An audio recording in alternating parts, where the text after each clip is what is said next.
সকালে ঘুম থেকে উঠে বাসি বিছানায় বসে প্রতিদিন 10 বার এই মন্ত্র জপ করলে হবে যে কোনো সমস্যার সমাধান বলে গেছেন শ্রী শ্রী মা শারদা দেবী। অনেক সময় আমরা জীবনে বিভিন্ন রকমের দুঃখ, কষ্ট, অর্থ কষ্ট প্রভৃতি ভোগ করে থাকি, কিন্তু এর থেকে মুক্তির উপায় কি? এই মন্ত্র জপই একমাত্র উপায়। এই মন্ত্র জপ করলে পাবেন শান্তি। শ্রী শ্রী মা শারদা দেবী বলে গেছেন এই মন্ত্রের কথা। জীবনে হাজারো দুঃখ কষ্ট থেকে মুক্তি পাবেন যদি এই মন্ত্র 10 বার জপ করেন। প্রতিদিন ঘুম থেকে ওঠার পর বাসি বিছানায় বসে জপ করুন এই মন্ত্র। পাবেন দুঃসময়ে ঘুরে দাঁড়ানোর মানসিক শক্তি, কাটবে অর্থ কষ্ট, জীবনে আসবে সাফল্য, সারাটা দিন অত্যন্ত ভালো কাটবে সকল বাধা। এই মন্ত্রটি কি বলবো আজকের এই ভিডিওতে। তবে ভিডিওটি শুরু করার আগে যারা এই চ্যানেলে নতুন ভিডিও দেখছেন তারা এই ধরনের ধর্মীয় ভিডিও পেতে চ্যানেলটিকে অবশ্যই সাবস্ক্রাইব করে রাখুন। চলুন তাহলে শুরু করা যাক আজকের এই ভিডিও। 1853 সালের 22শে ডিসেম্বর বাঁকুড়া জেলার জয়রামবাটি গ্রামে জন্ম হয় মা শারদা দেবীর। তার পিতা ছিলেন রামচন্দ্র মুখোপাধ্যায় এবং মাতা ছিলেন শ্যামাসুন্দরী দেবী। শারদা দেবীর মধ্যে স্বয়ং মা লক্ষ্মী বাস করতেন বলে অনেকেই মনে করতেন।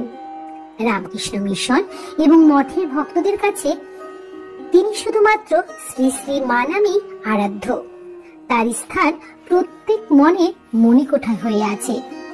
সমাজে গরিব, দুঃখী বা নিচু জাতি নির্বিশেষে তিনি সকলের কাছে নিজেকে মা হিসাবে তুলে ধরেছেন। তিনি ছিলেন সবার মা, তাই সকলকে নিজের সহজ সত্যের সন্ধান দিয়েছিলেন তিনি।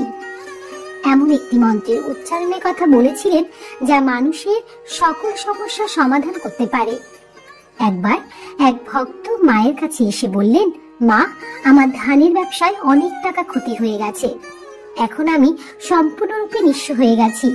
এই অবস্থায় আমি কি করব কিছুই বুঝে উঠতে পারছি না। তুমি একটা পথ দেখাও মা। তখন মা শারদা দেবী বললেন, দেওয়ালের পিঠ থেকে গেছে, খুবই কষ্ট পাচ্ছিস। জীবনে তাহলে মায়ের কথা মন দিয়ে শোন। একটি মন্ত্র বলে দিচ্ছি, যেটি প্রত্যেকদিন সকালে ঘুম থেকে উঠে 10 বার জপ করবি। দেখবি কয়েকদিনের মধ্যেই উন্নতি হবে তোর। এরপর শারদা দেবী সেই ভক্তটিকে মন্ত্রটি শিখিয়ে দিলেন। 1 বছর পর সেই ভক্তটি মায়ের সাথে দেখা করতে এলো। সে বলল, আমি তোমার কথা মতো রোজ এই মন্ত্রটি জপ করেছি। এখন জীবনে আবার ঘুরে দাঁড়িয়েছি মা। ব্যবসায় আমার অনেক উন্নতি হয়েছে। রামকৃষ্ণ পরমহংসদেব তার জীবন সঙ্গিনী মা শারদাকে একবার বলেছিলেন, যারা আমার নাম নিয়মিত 10 বার জপ করবে তারা জীবনে সব রকম সুখ পাবে, তারা সুখী হবে, তাদের সকল মনস্কামনা পূর্ণ হবে। তাই মা শারদা দেবী সকলকেই এই মন্ত্রটি অর্থাৎ শ্রী রামকৃষ্ণ নাম প্রতিদিন 10 বার উচ্চারণ করতে বলতেন। একবার এক ভক্ত বিবাহের কিছু বছর পর সন্তান না হওয়ার কষ্ট নিয়ে মায়ের সঙ্গে দেখা করতে এলেন। শারদা দেবী তাকেও প্রতিদিন ঘুম থেকে ওঠার পর 10 বার শ্রী রামকৃষ্ণ নাম উচ্চারণ করতে বললেন। বছর 2 পর সেই ভক্ত সপরিবার সহ একটি ফুটফুটে কন্যা সন্তান নিয়ে মায়ের সঙ্গে দেখা করতে এলেন মায়ের আশীর্বাদ নিতে। এরকম হাজারো ভক্তের বিভিন্ন রকম দুঃখ কষ্টের সমাধান মা এভাবেই করেছিলেন। মা শারদা দেবী শ্রী রামকৃষ্ণ নাম জপ করার উপর সর্বাধিক গুরুত্ব দিতেন। তিনি বলতেন, নাম জপ করলে মানুষের মন পবিত্র হয়। যেমন ঝড় এসে মেঘ উড়িয়ে নিয়ে যায়, তেমনি শ্রী রামকৃষ্ণ নামে দুঃসময়ের মেঘ কেটে যায়। এই যুগের অবতার ভগবান শ্রী রামকৃষ্ণদেব 1836 সালে 8 ফেব্রুয়ারি কলকাতা থেকে 97 কিলোমিটার উত্তর পশ্চিমে অবস্থিত কামারপুকুর গ্রামে মনুষ্য রূপে আবির্ভূত হন। বাবা ক্ষুদিরাম চট্টোপাধ্যায় এবং মা চন্দ্রমণি দেবী তাদের ভক্তি, নিষ্ঠা ও সত্যপরায়ণ ব্যবহারের জন্য সুপরিচিত ছিলেন। যদিও আর্থিক সচ্ছলতা তাদের ছিল না, শ্রীহরির আশীর্বাদে এই শিশুটি জন্ম হয়েছিল বলে তারা তাদের সন্তানের নাম রাখেন গদাধর। গদাধর ছিলেন গ্রামের প্রত্যেকের চোখের মণি, সবার প্রিয় ছিলেন তিনি। গ্রামের আর 5টি শিশুর সঙ্গে তার পার্থক্য ছিল চোখে পড়ার মতো। 1855 খ্রিস্টাব্দে দক্ষিণেশ্বরে মা ভবানী দেবীর মন্দির প্রতিষ্ঠিত হয়। রামকুমার ছিলেন মন্দিরের প্রধান পুরোহিত, কিন্তু কালীর বিধানে রামকুমার কিছুদিনের মধ্যে দেহ রাখলেন, আর তারপর প্রধান পূজারীর ভূমিকা পেলেন গদাধর। তার গদাধর থেকে শ্রীরামকৃষ্ণ হওয়ার যাত্রা এখান থেকেই শুরু হয়েছিল। কিন্তু কিছুদিনের মধ্যেই সকলে বুঝতে পারলেন যে এই নতুন পুরোহিতটি বড়ই অদ্ভুত। সাধারণভাবে যেভাবে পূজা অর্চনা করা হয়ে থাকে, এই পুরোহিতের কাজ মোটেও সেরকম নয়।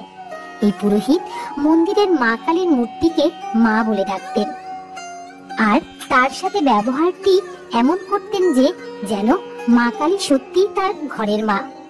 তিনি দেবী প্রতিমার সঙ্গে কথা বলতেন, এমনকি প্রতিমার মুখে খাবার তুলে দিতেন। তার এই স্বভাব দেখে সবাই তাকে পাগল ঠাকুর বলতে শুরু করলেন। কিন্তু তারা বুঝলো না যে গদাধর মৃন্ময়ী কালী মূর্তির মধ্যে চিন্ময়ী মাকে খুঁজে পেয়েছিলেন। তাই তিনি মা শারদাকে বলতেন, যারা ভগবানের দর্শন পেতে চান তারা শ্রীরামকৃষ্ণ নাম জপ করলে আমার মাধ্যমে মা কালীর আশীর্বাদ পেতে পারে। তাই বর্তমানে এই অস্থির প্রহরে দাঁড়িয়েও শ্রীরামকৃষ্ণ নাম জপ করলে মেলে শান্তি ও মুক্তির পথের সন্ধান। তাই সবাইকে বলবো, আপনারা যারা কঠিন সময়ের মুখোমুখি দাঁড়িয়ে আছেন, দারিদ্রতা বা অর্থ কষ্টে দিন কাটাচ্ছেন, অথবা কোনো সমস্যার সমাধান খুঁজে পাচ্ছেন না, তারা প্রতিদিন সকালবেলা ঘুম থেকে ওঠার পর 10 বার শ্রীরামকৃষ্ণ নাম উচ্চারণ করবেন। শ্রীরামকৃষ্ণ নামে এক অলৌকিক শক্তি রয়েছে। এই নামের মাধ্যমে আপনিও পাবেন পরমেশ্বরের আশীর্বাদ, লাভ করবেন জীবনে প্রশান্তি, মুক্তি পাবেন সমস্ত দুঃখ কষ্ট এবং দারিদ্রতা থেকে। মা শারদা দেবী বলতেন, মন একাগ্র না হলেও রোজ জপ করতে ছাড়বে না। শ্রীরামকৃষ্ণ নাম জপ করতে করতে মন আপনি শান্ত হয়ে যাবে। যেখানে বাতাস চলাচল করে সেখানে প্রদীপের শিখা স্থির থাকতে পারে না। এরকমই মন স্থির থাকলেও তাকে একাগ্র করা সম্ভব হয় না। এই শ্রীরামকৃষ্ণ নাম তোমাদের মনকে শান্ত করবে, পাপ মুক্ত করবে, ভগবানের আশীর্বাদ লাভ করতে পারবে। তাহলে এ পর্যন্তই। ভিডিওটি যদি আপনাদের ভালো লেগে থাকে তবে অবশ্যই একটি লাইক করবেন এবং কমেন্টে রাধা মাধবের জয়গান করতে ভুলবেন না যেন। এ ধরনের ধর্মীয় ভিডিও পেতে এবং নিয়মিত গীতা পাঠ শুনতে চ্যানেলটিকে অবশ্যই সাবস্ক্রাইব করবেন। দেখা হচ্ছে অন্য আরেকটি ভিডিওতে। ততক্ষণ পর্যন্ত আপনারা ভালো থাকবেন, সুস্থ থাকবেন। হরে কৃষ্ণ কৃষ্ণ কৃষ্ণ হরে হরে, হরে রাম রাম রাম হরে হরে।